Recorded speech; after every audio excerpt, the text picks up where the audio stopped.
Zdravo, sem Mihael, moderator projekta Ljubezen. Vabim vas na ljubezensko ekskurzijo.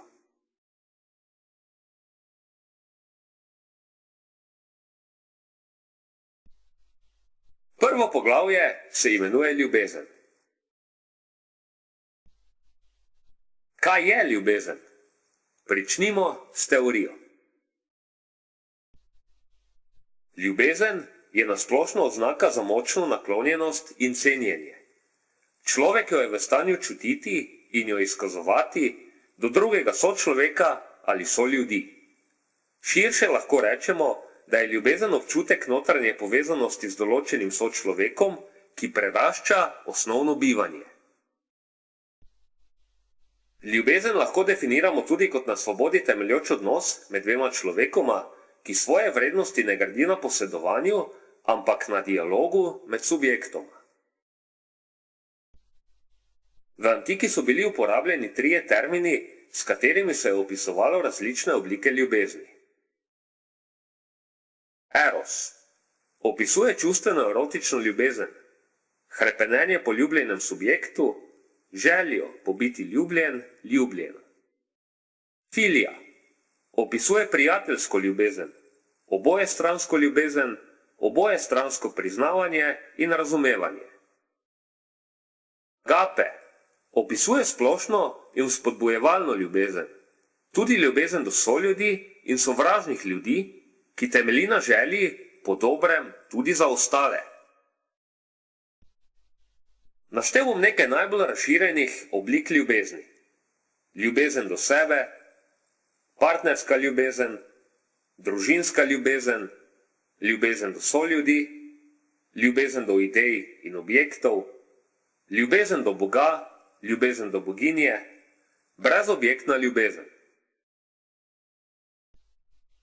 Ker je življenje dinamičen proces in ljubezen ni zgolj teorija, bom v tretjem, praktičnem poglavju pozornost posvetil udejanjanju ljubezni.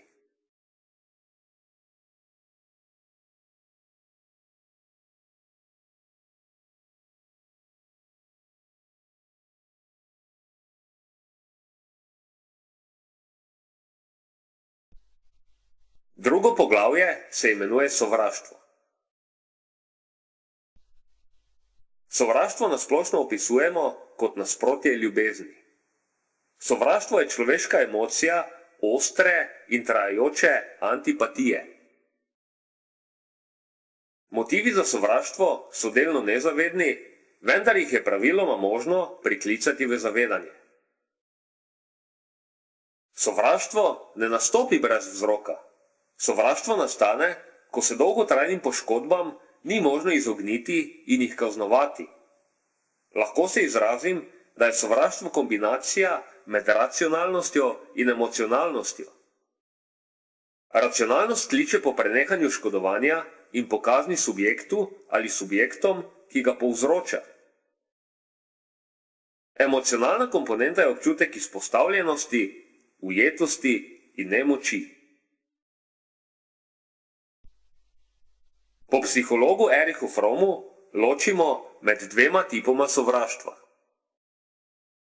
Reaktivno sovraštvo je vselej rezultat globoke poškodbe ali boleče situacije, s katero se subjekt sooča nemočno ali katere samostojno ni možno spremeniti.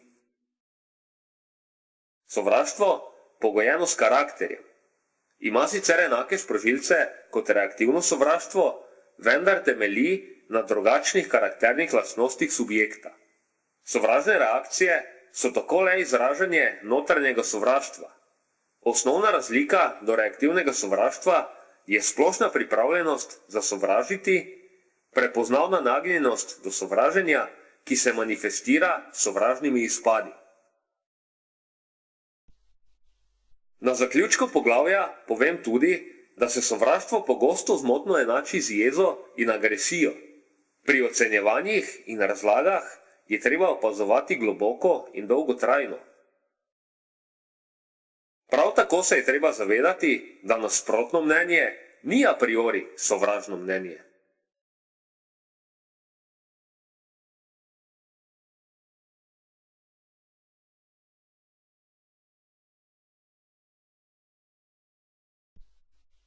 Tretje poglavje se imenuje ljubiti.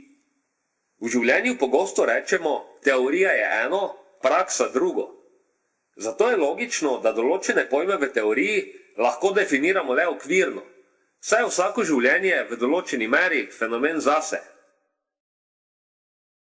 Zavedati se je treba, da ni možno živeti in čutiti po učbeniku ali leksikonu. Zato se tudi ni smotrno nekritično naslanjati zgolj na teoretične definicije.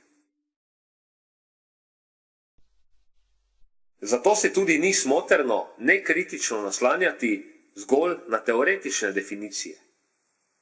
Zelo bistveno je to v primeru ljubezni. Za prikaz zelo pomembnega nivoja zavedanja bom uporabil termin ljubiti.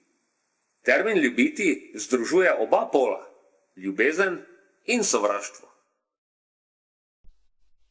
Ko ljubiti udejanjamo z ljubeznijo, poudarimo komponento biti, torej obstoj in razvoj.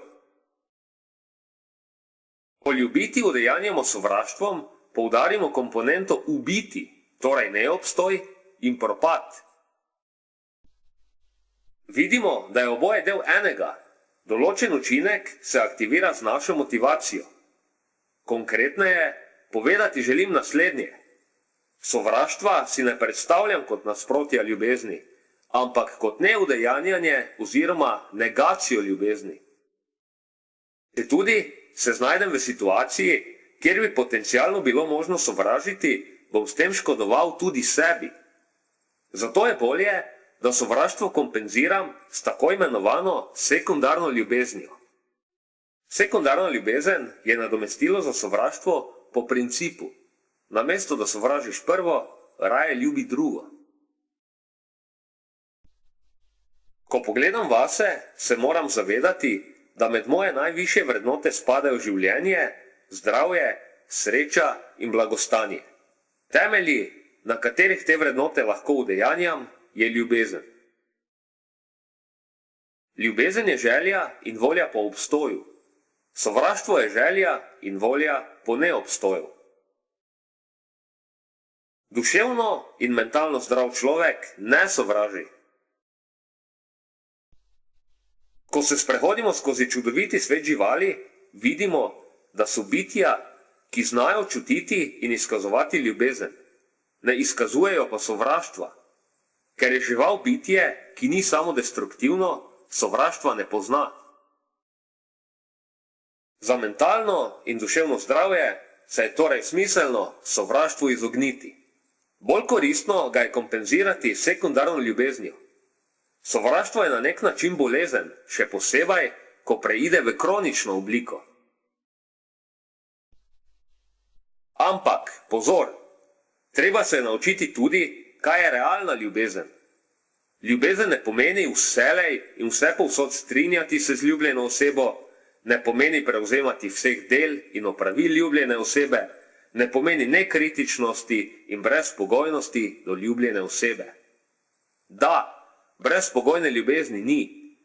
Tako kot rastline potrebujejo zemljo, vodo in sončno svetlobo, tudi ljubezen potrebuje redno zadovoljevanje temeljnih pogojev za obstoj.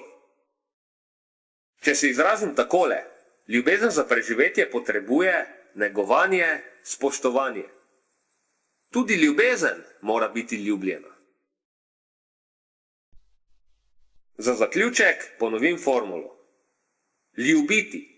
Udejanjenje tega termina z ljubeznijo omogoča biti, sovraštvom ubiti. Vkolikor se pojavi potreba in tudi konkretno sovraštvo, ga je treba po najkrajši možni poti nadomestiti s sekundarno ljubeznijo. Vsekakor pa se je treba izogniti kroničnemu sovraštvu. Ljubezen je treba ljubiti. Ljubiti je treba z ljubeznijo.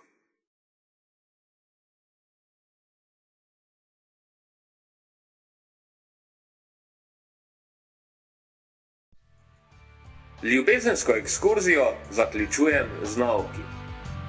Temeljni pogoj za kakovostno življenje je ljubezen.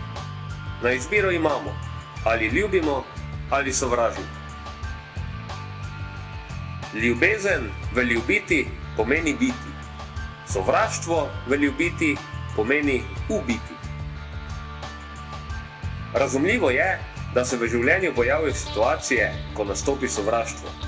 Le tega je treba po najkrajši možni poti nadomestiti sekundarno ljubezen.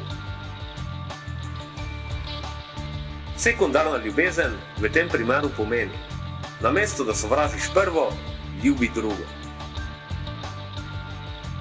In še to, jeze ne enačiti sovraštva.